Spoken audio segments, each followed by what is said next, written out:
Eita, arraiadanço! Vocês estão gostando da arraiada no maternal? Está muito gostoso, não é mesmo? Na atividade de hoje, nós vamos fazer uma fogueira com as nossas mãozinhas.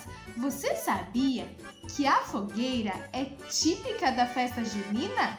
Isso mesmo, porque a festa junina ou festa julina acontece geralmente nos meses de junho e julho. E no Brasil, durante esses meses, é inverno, por isso faz um friozinho. E a fogueira tem a função de esquentar todo mundo. Agora, você vai pedir para um adulto pintar a sua mãozinha com a tinta vermelha e nós vamos carimbar para fazer a nossa fogueira. Vamos lá?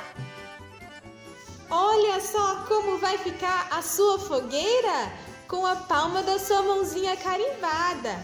Olha a minha mão vermelhinha. A Pro Ingrid pintou toda a palma da minha mão com a tinta guache vermelha.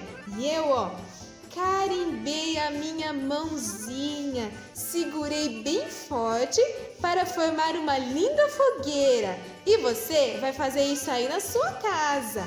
Carimbar a mãozinha para formar uma fogueira. E quando eu tirei, olha só como ficou bonita a minha fogueira. Depois não esquece de mandar uma foto para mim, combinado?